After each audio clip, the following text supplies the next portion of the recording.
রাধে রাধে, সবাইকে রাধে রাধে, সবাইকে প্রণাম। সমস্ত সাধুগুরুর চরণে আপনাদের প্রণাম নিবেদন জানাই।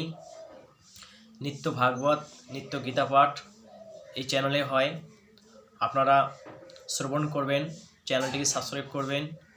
এখানে নিত্য শাস্ত্রীয় আলাপ আলোচনা হয়, এখানে হয়, আপনারা চ্যানেলটি দর্শন করবেন আর চ্যানেলটি দেখবেন। তো এই নবম অধ্যায় পূর্বের শ্লোকে বলা হয়েছিল যে 33 নম্বর শ্লোকে বলা হয়েছিল, নিত্য আমি এই গীতার শ্লোকগুলি ব্যাখ্যা করি আর ব্যাখ্যা করার চেষ্টা করি আমি আপনাদের সামনে।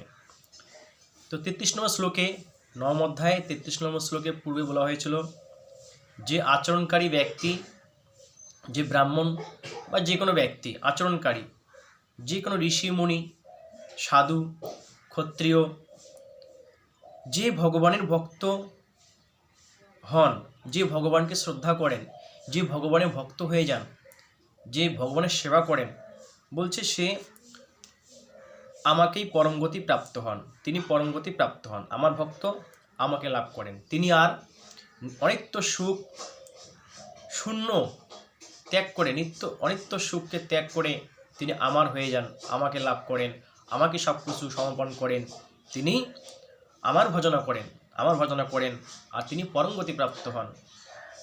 এই ছিল 33 নম্বর শ্লোকে নবম অধ্যায়। আজকে শ্রবণ করব যে 34 নম্বর শ্লোকে ভগবান শ্রীকৃষ্ণ এখানে অর্জুনকে বোঝাচ্ছেন, সমস্ত জগৎবাসীকে অর্জুনকে মাধ্যম করে আমাদেরকে বোঝাচ্ছেন। মন্মনা ভাব মদভক্ত মদজাজিমাং নমস্কুরু মামে বৈশ্যসী যুক্তৈব মৎপনং মৎপরায়ণ। অর্থাৎ তুমি আমার ভক্ত হও, মদগচ্চিত্ত হও, আমার পূজনকারী হও এবং আমাকে নমস্কার করো। এইভাবে আমার সঙ্গে নিজেকে যুক্ত করলে, মৎপরায়ণ হলে তুমি আমাকেই লাভ করবে। এখানে অর্জুন সমস্ত জগৎবাসীকে, ভগবান শ্রীকৃষ্ণ অর্জুনকে বুঝালেন, জগৎবাসীকে লক্ষ্য করে এই গীতার জ্ঞানগুলি সবাইকে তিনি দিলেন, এই জ্ঞান প্রদান করলেন। তুমি আমার ভক্ত হও, যে বলছে তুমি আমার ভক্ত হও, ভগবান আমাদেরকে বলতেছেন যে জগৎবাসী তোমরা আমার ভক্ত হও। মদগত চিত্ত, একদম মদগত চিত্ত, বুদ্ধি মন চিত্তকে আমাকে সমর্পণ করে দাও। আমার পূজনকারী হও, যে আমার পূজা করো। কার পূজা করব? আমরা ভগবান শ্রীকৃষ্ণের পূজা করব, আর অন্য কারো পূজা করার দরকার নাই। একমাত্র এখানে ভগবান আমাদেরকে স্বয়ং বলতেছেন, নিজেই বলতেছেন যে তোমরা আমার পূজা করো, আর কারো পূজা করতে হবে না। আমার পূজা করলে সবারই পূজা হয়ে যায়, সমস্ত জগৎবাসীর পূজা হয়ে যায়, সমস্ত জগৎবাসীর সেবা হয়ে যায়। আমাকে ভোগ লাগাইলে সমস্ত জগতের প্রাণীর তার সেবা হয়ে যায়, সমস্ত দেবী দেবতার সেবা হয়ে যায়। তাহলে আমার ভক্ত হও, আর অন্য আর কারো ভক্ত হওয়ার দরকার নাই। একমাত্র আমার ভক্ত হও, আমার পূজা করো। এবং কাকে নমস্কার করবে, কাকে প্রণাম করবে, কাকে নত করবে? একমাত্র হে জগৎবাসী, তোমরা আমাকে নমস্কার করো, যে আমাকে নমস্কার করো। একমাত্র আমি ছাড়া এই জগতে আর দ্বিতীয় কোনো ব্যক্তি নাই। আমাকে নমস্কার করো। আমাকে নমস্কার করলে, আমাকে ভক্তি করলে, শ্রদ্ধা করলে সবারই পূজা হয়ে যায়, সবারই ভক্তি শ্রদ্ধা হয়ে যায়। এইভাবে আমার সঙ্গে নিজেকে যুক্ত করলে, এইভাবে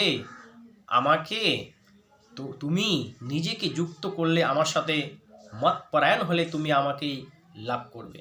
তুমি ভক্ত হলে, মৎপরায়ণ হলে, শুদ্ধ হলে, দাস হইলে, আমার সেবা করলে তুমি আমাকেই লাভ করবে। এটা গ্যারান্টি। এটা ভগবান শ্রীকৃষ্ণ এখানে অর্জুনকে গ্যারান্টি দিচ্ছে, হে অর্জুন, তুমি আমাকেই লাভ করবে, আর কাকু লাভ করবে।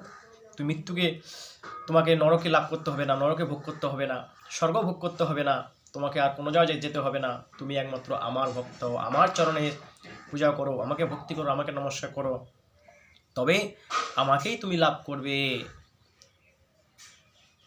এরপরে আরও কিছু ব্যাখ্যা এখানে বলতেছেন গীতার মধ্যে।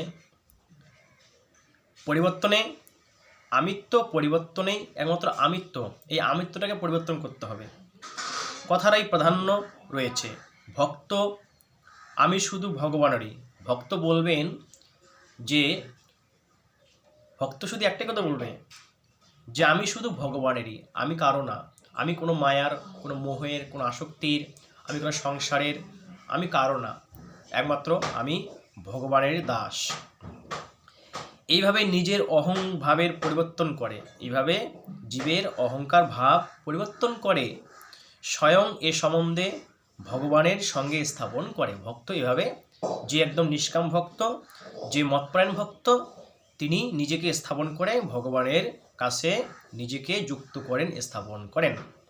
তাই তাকে সংসারের সম্পর্কে ত্যাগ করতে হয় না, তা স্বতই পরিত্যক্ত হয়।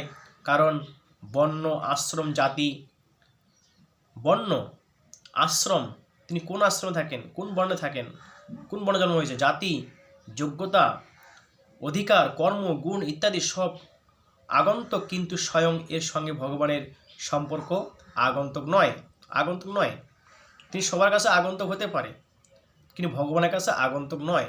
তিনি ভগবানের কাছে তিনি গণনা করে নেন, তাকে চিনে নেন, তাকে আশ্রয় দেন, বরং তা অনাদি, নিত্য এবং স্বয়ং সিদ্ধ। এখানে এই 34 নম্বর শ্লোকে আমরা বুঝতে পারলাম যে একমাত্র ভগবান এখানে বললেন যে একমাত্র ভগবানের পূজা করতে হবে, তাকে পূজা করতে, তাকে ভক্তি করতে হবে, তাকে নমস্কার করতে হবে, তার সাথে যুক্ত হইতে হবে, তাহলে ভগবানকে লাভ করা যাবে। আজকে এই 34 নম্বর শ্লোকে আমরা বুঝতে পারলাম। আগামী দিন, আজকে এখানে নবম অধ্যায়, এতদিন আপনাদেরকে নবম অধ্যায় এক একটি শ্লোক আপনাদের সামনে নিয়ে আসছিলাম, বোঝাচ্ছিলাম। আজকে এখানে নবম অধ্যায় এখানে শেষ হলো। এরপরে দশম অধ্যায় আমরা শ্রবণ করব। ওম তস্সিদি শ্রীমদ্ ভগবত উপনিষৎসু ব্রহ্মবিদ্যায়াং যোগশাস্ত্রে শ্রীকৃষ্ণ সংবাদে রাজবিদ্যা রাজগুজ্জ যোগ নাম নবম অধ্যায় আজকে এখানেই শেষ হলো। আগামী দিন দশম অধ্যায় আপনাদের সামনে নিয়ে আসবো। সবাই চ্যানেলটি সাবস্ক্রাইব করবেন, লাইক করবেন, শেয়ার করবেন। সবাইকে রাধে রাধে, সবাই ভালো থাকবেন, সুস্থ থাকবেন। রাধে রাধে, জয় গীতা, জয় গীতা।